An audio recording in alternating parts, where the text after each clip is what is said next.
My name is Melissa.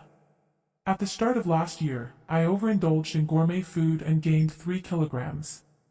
So, now that I'm 45 years old, I'm dieting in anticipation of the upcoming holiday season. If I lose 3 kilograms now, it won't be a problem if I gain 3 kilograms during the long holiday, right? Isn't that the point? Ha! You must be joking, there's so much delicious food from Christmas to New Year's. It's a happy problem. I'll probably end up buying myself Valentine's chocolates, too. Oops, I'm drooling a little. Looks like I'm going to gain weight again this year. Oh dear. Well, today I have a winter episode I'd really like to share with you. It's a story from when I was 25 years old. After dating for several years, my engagement to my boyfriend, John, was finalized, and I introduced him to my parents. This was the so-called marriage greeting. My parents liked John, and the marriage discussion should have gone smoothly, but there was a problem. When my older sister, Jenna, who is 2 years older than me, came home from work, she was fixated on John. Strangely, when you're sisters, you can understand each other's feelings and thoughts. She had fallen in love with John at first sight. I hoped it was just a passing whim, but when my sister shook hands with John, she blushed and held his hand tightly. Even while talking, she always had a dreamy look in her eyes. I don't think it's appropriate for a sister to behave like that toward her younger sister's boyfriend, but she must have done it unconsciously. Human emotions are uncontrollable, and I continued to pretend I didn't notice anything, believing my sister wouldn't pursue a serious relationship. However, after John left, my sister, who had just come out of the bath, wrapped only in a towel, confronted me. "You should call off the engagement," she declared. According to her, John was a philanderer, and I could find someone more suitable. She continued to slander John, but there was no basis for her claims. "Why do you think he's a playboy?" I asked. "It's a woman's intuition," my sister replied. My sister had never had a boyfriend. How could I believe her so-called woman's intuition based on her inexperience with the opposite sex? Therefore, I decided to trust John's character, which I had observed over the years. Of course, I casually dismissed my sister's advice with a, "Yeah, I'll be careful," not taking it too seriously. Since then, John frequently visited our home. He said he wanted to build a good relationship with my family, so I invited him over regularly. My parents were pleased, and I hoped that my future husband and my parents would get along well. However, while the relationship with my parents should have been built positively, my sister tried to build a relationship with John in a different sense. According to John, when I wasn't around, she grabbed his arm, pressed her chest against him, and asked, "Don't you think Marianne is immature?" She even asked for his contact details and intentionally fell down to expose her underwear. John said it was so overdone that it was actually funny, but I would have been really worried if he was the kind of man to take it seriously. Also, my sister thought there was a chance because John couldn't outright reject her since she was my sister. Every time they met, she approached him with a sweet voice, saying, "Hey." Although it started as love at first sight, the fact that John worked at a fairly large company also struck her. "He's dependable, has the type of face I like, and is a good man who provides security for the future," she said. She was completely captivated by him. Despite witnessing my sister's inappropriate behavior, my parents said nothing. In fact, it wasn't new for them to say nothing to my sister. Honestly, my sister has always been the type who can't seem to do anything right. For instance, if asked to warm up the side dishes, she somehow used a non-heat-resistant plastic dish and melted it. She was bad at studying and also not good at sports, often skipping swimming classes with excuses like hurting her foot, feeling unwell, or having skin issues. She wasn't good at academics, sports, or household chores. Her looks aren't particularly outstanding either. Still, just because she's the eldest daughter, my parents treat her specially and secretly push the role of supporting her onto me, quietly. I've been continually told to make her stand out without attracting attention. It's unfair to be treated so differently as siblings. However, maybe my parents see her as a pitiable child who can't do anything, which makes them feel even more sorry for her. Strangely, I've always been the type who is efficient and can do anything quickly. Perhaps the adults felt there was no charm in teaching someone who could handle everything on her own. Thus, I could easily manage the task of supporting my sister, and sometimes I intentionally acted as the incapable one in public. As I grew out of my teenage years and realized that if I continued this way, I'd fail my exams, I began to resist my parents and act on my own will. If I had continued to comply, I really would have become a person who couldn't do anything. Due to my defiance, my sister began to dislike me a bit for losing her support, but our relationship was never truly bad. We could talk normally, and sometimes I even gave her advice on her issues. Our family had distorted aspects, like overprotectiveness toward my sister and a bit of hostility from her, but I still think we were a perfectly normal family. However, the balance was disrupted because John didn't reciprocate my sister's feelings. I can't accept that my younger sister is getting married before me. On the eve of our wedding, my sister exclaimed these words to our parents. "Don't say that, you will find a good partner soon too, Jenna," Dad replied. "I agree with Dad, Jenna," I added. "It's not like that. Normally, the older sister gets married first, and then the younger sister. It's too soon for her."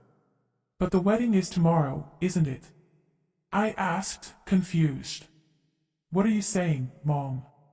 Don't you care about me? I'm going to be the pitiful older sister who gets surpassed by her younger sister." "That's not true." That night, I quietly listened to the intense exchanges between my sister and our parents from the hallway. Should my sister get married first? If I waited for her to marry, I would age considerably in the blink of an eye. What is she really thinking? I wondered once she voiced her complaints. She would settle down, I understand. Both Mom and Dad will not attend the wedding tomorrow, so please be satisfied with that, Jenna. I was shocked by these words. Both my father and mother agreed not to attend my wedding and instead apologized to my sister. What is this? It's like they're followers of my sister's cult. This is beyond mere indulgence. Still, my sister sighed unhappily. Fine, I'll compromise. Let her have a wedding that nobody acknowledges. She clearly did not want me to marry John, probably because she herself had feelings for him. It's unbelievable, a wedding without the presence of my parents due to my sister's unrequited love is becoming a reality. And then, the wedding day arrived. Despite it being a day of celebration, I could hardly sleep due to anxiety. Of course, it wasn't anticipation that kept me awake, but the discomfort from recalling the exchanges between my sister and my parents. I won't forget the satisfied smile on my sister's face when my parents told her they wouldn't attend. At the venue, I explained to John and his parents that mine would not be attending. I apologize. My sister opposes this marriage, so my family will not be attending, I said. It was a heartbreaking announcement to make. My in-laws could hardly believe that there were parents who would not attend their own daughter's wedding.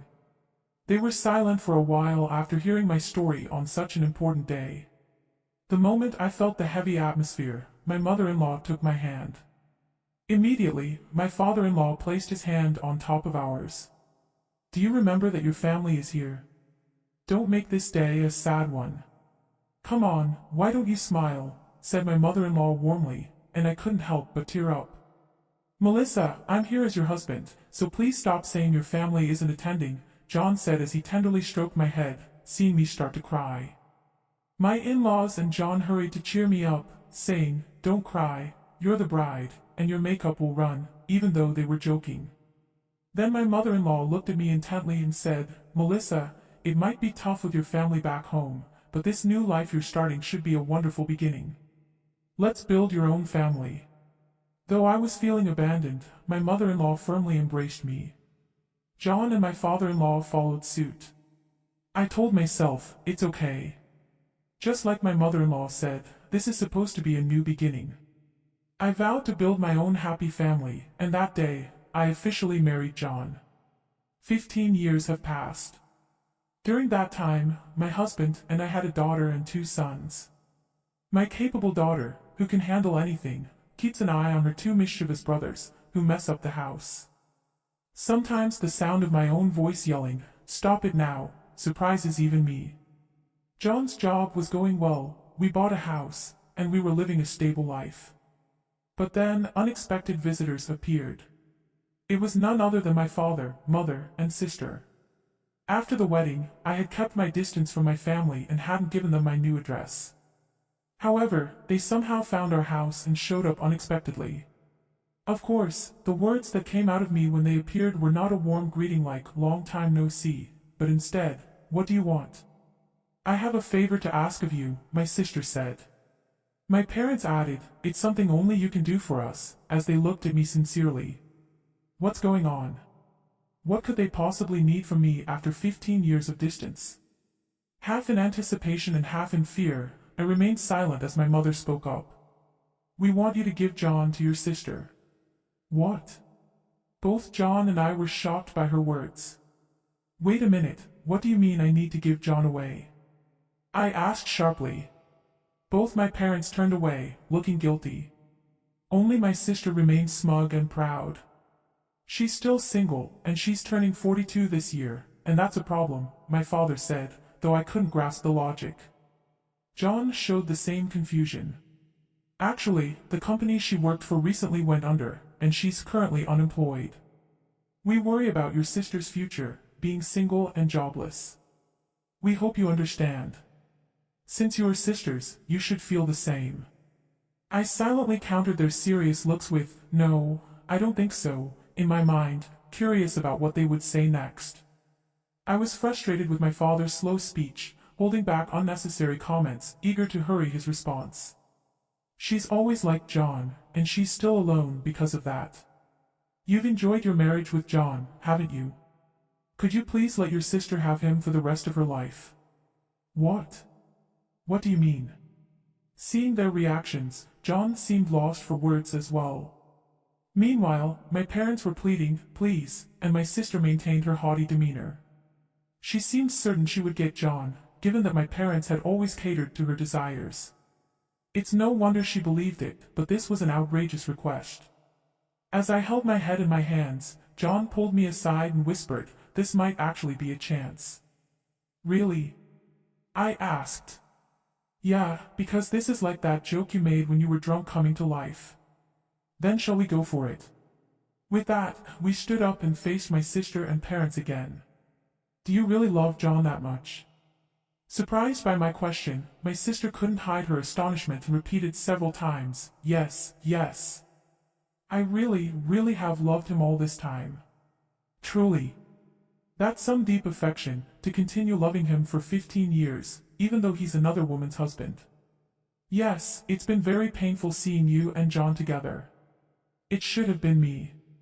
Stunned by her conviction-filled words, John and I struggled to keep our composure. "I give up. If you love him that much, I'll step aside," I said. The parents were shocked by this statement. My mother quickly reacted, "Really? Don't you love John too?" "No, actually," John replied. "To tell you the truth, I've always liked Jenna." When John said this, my sister's face flushed with delight. "Really? I knew it. You never resisted when I hugged you, and your eyes always looked so loving." "I've been waiting, finally, this moment has come," my sister exclaimed with excitement. It was hard for me to suppress my laughter. John was pretending to cry, but I could see his shoulders shaking. "We'll just have to bear with this moment a little longer," I thought. "We'll always be together from now on, John," my sister continued, suddenly speaking to him so casually, it strangely sounded natural. For the past 15 years, she must have been experiencing a fulfilling romance with John in her mind. "Jenna, I'm happy. Please be my support from now on," John said with a smile. "Yes, absolutely. So, I'm going to quit my job," she responded. "Really?" The sudden blush on my sister's face disappeared, replaced by an expression of shock. "I want to be with you, Jenna, all the time. So, I'm quitting my job to always be by your side." "What?"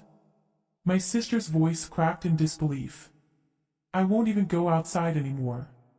I'll follow you to the bathroom, and I'll watch you do housework from behind," John said cheerfully.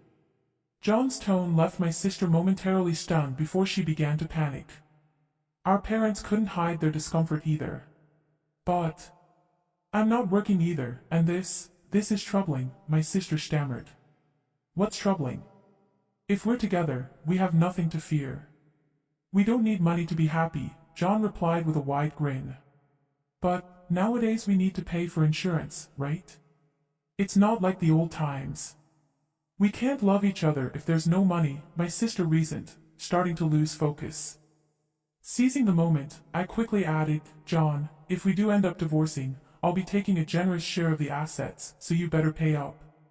Don't worry. Your sister and parents will take care of the payments, John replied with a laugh. Hearing this, our parents went pale and looked at each other. Jenna, this is hard to say, but this isn't right. Stealing a husband from your sister, my mother finally said. Exactly, Jenna. That is indeed wrong, my father agreed, suddenly showing concern. Where had all the previous passion gone? It was as if our parents had suddenly switched gears. What are you talking about? You promised to give John to me, my sister screamed in frustration. But Jenna, that was before, my mother started to explain. I don't want to hear it. Doesn't anyone support me? Jenna ranted, her voice rising in hysteria. In a fit of rage, she grabbed my mother's hair, and my father struggled to mediate. It was a scene of utter chaos. In the midst of it all, John calmly inserted his words. Everyone's attention turned to him as he said, honestly, you're not my type. I respect you as Marianne's sister, but apart from that, I don't really want to interact much with you, especially that upward gaze. Yes, that actually turns me off. The feeling that someone harbors unrequited feelings for me is, honestly, quite difficult. John's candid remarks left both my sister and our parents speechless. But John, what was all that earlier? My sister asked, confused. Please stop being so casual with someone else's husband. There's no way he could fall for you. We have a family, and we are living happily, I added, as I stopped my sister, who was walking toward John with a pale face. You tricked me, my sister shouted. How can you think someone who hasn't contacted you for 15 years loves you? Isn't that unrealistic? I challenged her. My sister's face turned red, and she began to tear up, clearly, tears of frustration. If you were truly an attractive woman, maybe. But no one finds charm in someone who is unemployed, dependent on their parents, and can't do anything because her mother has always done the household chores.